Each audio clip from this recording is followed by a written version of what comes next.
I don't actually have any scars except for one in my eyebrow. And that's from when I was 3 years old. I ran into an open cupboard door. I don't think I even got stitches, honestly. I think my parents might have just put a Band-Aid over it, which is not great. Hi, I'm Madelaine Petsch, and this is my Women's Health Body Scan. The thing I love most about my body is how perplexed I am every day by all the things that it can do. I've been working with my therapist on like brain health, and I find it so fascinating how your brain really is this force of, nature. It's the craziest thing. The more I learn about my body, the more fascinated I am by it. So, I love everything, but I'm learning so much more about it every day. It's crazy.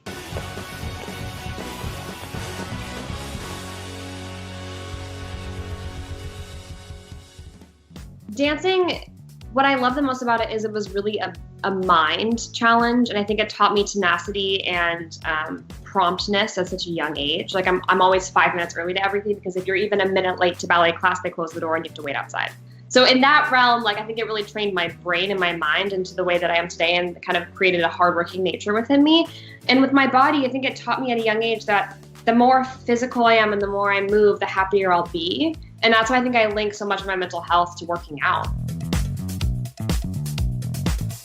The body part I love exercising most is my abs. I think that my abs feel the most pain, and I love the feeling of being sore. I see. My trainer does this thing called 6-minute abs, which is honestly deathly, and they are the hardest thing ever. The thing that he does is he doesn't tell me what it is, so every minute or 30 seconds we'll switch into a new thing, but he'll never tell me, because that way my brain can't anticipate it. I feel like, I can feel my workout. I worked out yesterday and I'm skipping today, but I can still feel my workout in my abs, and that is a beautiful thing. So in the group of friends that I usually go to events with, which would be Lily and Cami, I'm the one who's always complaining about how bad my feet hurt. Cami is the one who's like, oh no, I can walk at these for hours. And you're like, I don't understand you, you're a superhuman. I, on the other hand, my feet ache and pain all the time. So I always ask my stylist for thick-heeled platforms, which aren't always the vibe with the outfit. So if they're not, of course I'll wear the stilettos, but typically those are the most comfortable. On set, the nice thing is when in between setups, you can take one shoe off and kind of balance on the one foot, and you can sit a lot. But at events, you're kind of screwed. So I just kind of suck it up. Balancing on your toes is what you do in heels, essentially. You're literally balancing at an angle. So pointe really put me in a great place for that, doing pointe dancing. And also just knowing what to do with my arms on the carpet. Do you know what I mean? I feel like a lot of my friends are like, I don't know what to do with my hands or my arms. And I'm like, oh, well, I'm a dancer, so I feel comfortable moving my hands and my arms.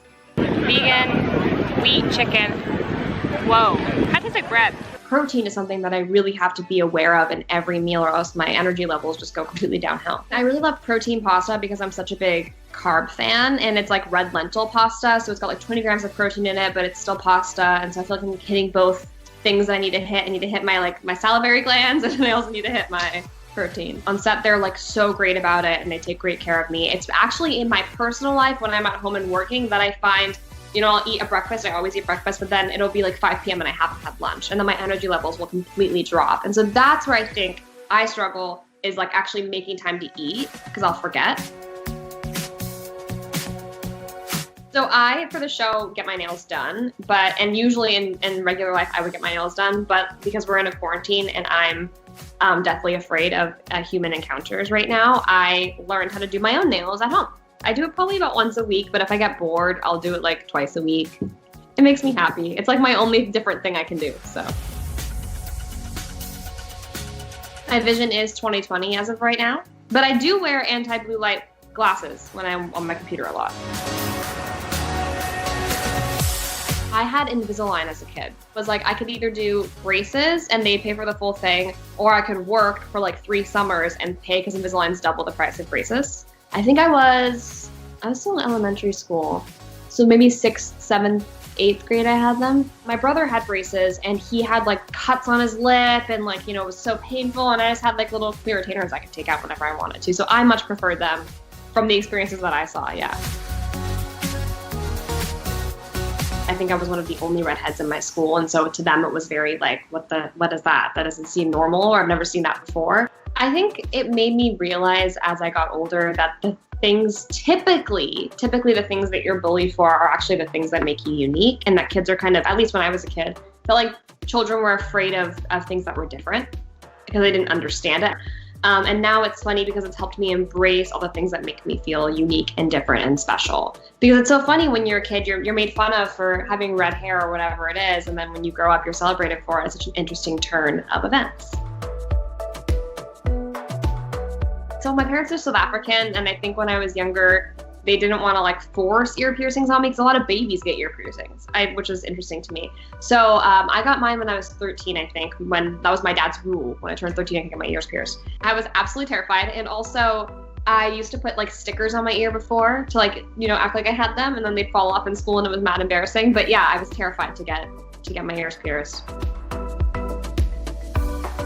One of the important ways women can make decisions about their body is through birth control. I was very lucky because I grew up in a household where no conversation was off the table. My mom, spoke to me when I was ready about my birth control options, provided me with the research. But that's, I think, the whole point of this campaign is so that people feel at least a little bit more comfortable talking about it in their home lives, or just like even seeing it online. Maybe they'll click on a link and then look at, what they have in front of them and learn a little bit more about it.